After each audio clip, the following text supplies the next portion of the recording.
Now available in paperback and e-readers, Isis, Samurai Goddess. The goddess next door takes on kung fu killers in this action-packed martial arts Isis series adventure. Get Isis, Samurai Goddess in paperback and e-readers today. I get a lot of comments from people on my Spider-Man Homecoming review and the videos I did discussing the racism in Spider-Man Homecoming. And many of these people will sit there and try to tell me that they know the Spider-Man character and that what they saw was the real Spider-Man. I'm sorry, what you saw on screen in Spider-Man Homecoming was not the real Peter Parker.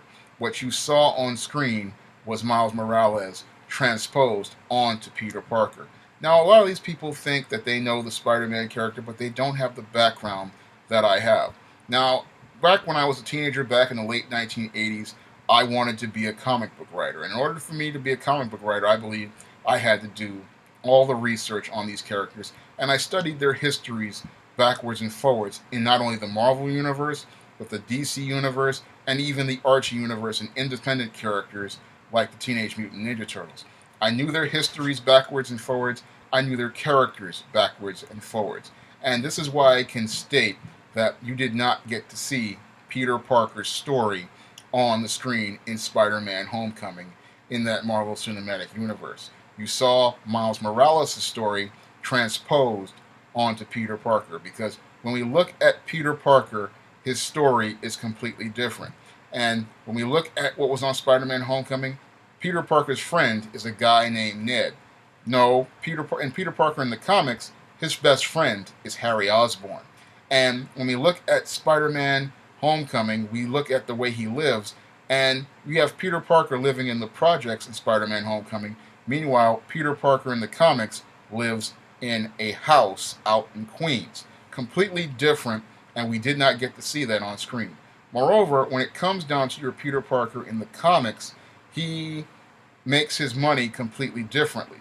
When it comes down to Peter Parker in this movie, he's sitting there in an internship with Tony Stark. That would have never happened to the Spider-Man in the comics, because your Peter Parker was a working class guy. He grew up in a working class household with a working class uncle and an aunt. And when Uncle Ben died, he had to learn how to make money for himself, because that was the only way he could make a living. This is why your Peter Parker quickly took an interest in photography, because that was the way he made money. He made money by taking pictures of Spider-Man and then selling them to J. Jonah Jameson at the Daily Bugle. That's how Peter Parker made his money. Moreover, that's how he learned to invent things. When it comes down to Peter Parker, his whole way of learning how to do things was based on a completely different approach than your Tony Stark or your Reed Richards. Now, your Tony Stark grew up a rich guy. Reed Richards got most of his money through his inventions, and both of those guys had their own ways of creating things because they had the economic resources to do things. Peter Parker in the comics was a completely different character. He didn't have much money, and because he didn't have much money, he had to learn how to create things on the fly. So he had to learn how to work with shoestring budgets and crude tools, and we really did not get to see that in that Spider-Man Homecoming movie, because Tony Stark was brought in to be his benefactor and give him this suit.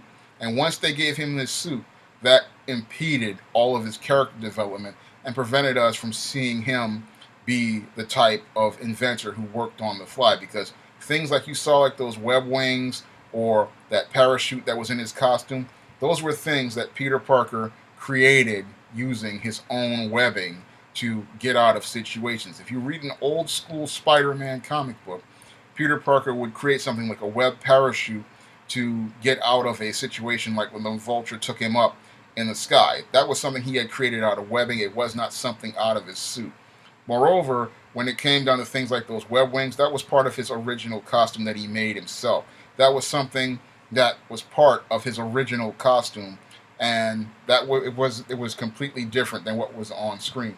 And when it came down to your Peter Parker, he always had to think of ways to do different things with different webbing. He didn't have to go to his suit, which talk about you have multiple webbing combinations. He had to create different webbing for different situations. and he had to have that on hand to deal with different enemies. So again, he had to think on the fly. He had to invent different tools on the fly to solve different problems. And we really didn't get to see Peter Parker grow into the critical thinker that I know him to be in the comic books. When it comes down to the comic book Spider-Man, he's a very inventive, creative, and resourceful person who uses the tools around him to overcome the obstacles. And we really didn't get to see that in Spider-Man Homecoming due to Tony Stark's suit. Moreover, we had this suit with the artificial intelligence bringing him data and information in a Deus Ex Machina kind of way. And in the comics, when it came down to these type of situations, your Peter Parker would use the resources at the Daily Bugle towards getting information on certain criminals. That's how he got his information, by doing research using those Daily Bugle archives and Daily Bugle tools to learn different aspects of research. We really didn't get to see that because in this Spider-Man Homecoming, they totally removed the Daily Bugle, not understanding it was core to the character and core to the character's mission. Now, Sam Raimi understood how important the Daily Bugle was to Spider-Man and important to the Spider-Man story, because this was how Spider-Man made his living. Because when it comes down to Spider-Man, there was no fancy internship for him. There was no Tony Stark. He had to learn how to make a living on his own, because that was the only way he could bring money in the house, was him making it for himself. And when you have this guy, Tony Stark, talking about being a benefactor, that takes away from the Spider-Man character and his inventiveness, because you have Tony Stark's suit doing everything for Spider-Man, not Peter Parker learning how to do things on his own or learning how to solve his own problems and learning how to be responsible. That statement, with great power comes great responsibility, that's a key part of the Spider-Man character. And when he becomes Spider-Man, he learns to be responsible for himself, and he learns how to take care of his own situations, to take care of his own needs. And that's part of him growing to become a man. And that whole aspect that was part of the Raimi movies about Spider-Man learning how to be a man was taken out of that Spider-Man Homecoming. That's why we saw a character who really stayed in a state of arrested development and never really grew up into manhood. When I look at the Raimi movies, the first one especially, I see a story about a boy becoming a man. But when I look at this Spider-Man Homecoming, I see a young man who is stuck in a state of arrested development because he has this Tony Stark there to do everything for him and doesn't learn how to be a man by himself. When it comes down to Peter Parker in the comics, from the 60s, the 70s, and the 80s, he had to learn how to do things on his own, and he had to learn how to solve his own problems on his own. And that led to him growing into becoming a more responsible man, a more conscientious man, and a very creative and resourceful man. He was a completely different type of inventor than Tony Stark or Reed Richards, and we really didn't get to see that in Spider-Man Homecoming. We really didn't get to see him learning how to be a completely different man and learning from the life lessons from Uncle Ben, which were never mentioned and are essential to his myths. And we really didn't get to see who Spider-Man was, because they took all the elements that were Spider-Man, such as the Daily Bugle, Uncle Ben, his inventiveness, and they took them all away and gave us Tony Stark's suit that does everything for him, and we never got to see Peter Parker be the Spider-Man that everyone read in the comics. And that's what's the real cheat for me as I saw it, because you want to give me Miles Morales Spider-Man, but you just didn't have the courage to go out here and give people the Miles Morales Spider-Man, because you know if you gave people the Miles Morales Spider-Man, there would have been a backlash against Marvel Studios films, and people would have gotten angry enough to say, I'm not watching this film.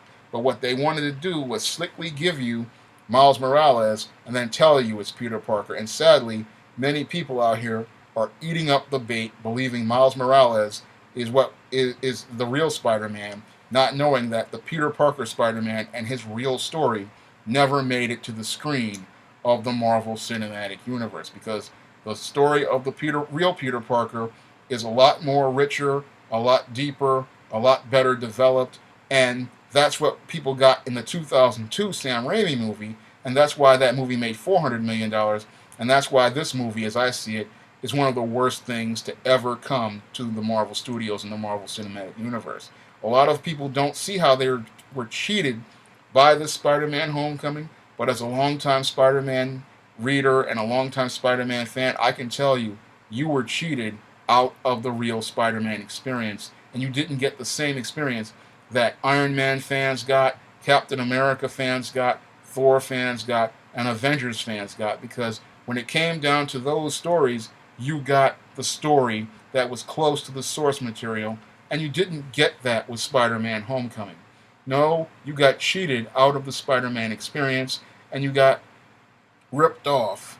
And sadly, most of people don't see how they got ripped off because they just are so emotional and so caught up in seeing Marvel Comics characters on screen that they're not looking at the bigger picture of what Marvel Studios is trying to do in trying to slip one by you so they can hope to slip more by you and give you less instead of more. They don't want to do the work of giving you a rich comic book experience in their comic book movies. They want to go into adaptation mode where they take liberties with these characters, and that's something that most people aren't really taking a look at, because once you allow a company to start taking liberties, they're going to keep taking more liberties to the point where you wind up with something on the level of Superman 3 from 1983, where they overloaded the movie with humor, or Batman Forever, where they started adding more camp in and more jokes and took away from Batman's darkness, or something like Batman and Robin, where it's all jokes and cliches, and the story of the character winds up getting completely lost. This is what many Marvel Studios fans aren't really paying attention to, but many of us seasoned superhero comic fans, we see what's happening and we see where it's going, and we can tell you that when you look at Spider-Man Homecoming, you see a bad turn for the worse when it comes down to these Marvel Studios films, and it's not going to get better if they continue on this course. Because I look at Spider-Man Homecoming and I see the same thing that happened with Superman 3, Batman Forever, and Batman and Robin, where they started deviating from the source material and started adding things like more humor, thinking that because the audience is laughing, this is going to lead to a more entertaining movie. But what it leads to is the complete decline and the complete destruction of the franchise. If you'd like to see me make more videos, you can donate to my Patreon by clicking the link in the description box. A dollar donation goes a long way. And if you want to try some of my SJS Direct Universe titles like the ISIS series, the E-Steam series, and the Temptation of John Haynes, you may do so by clicking the link to the description box. That's all I have to say for this video. You can comment, rate, and subscribe.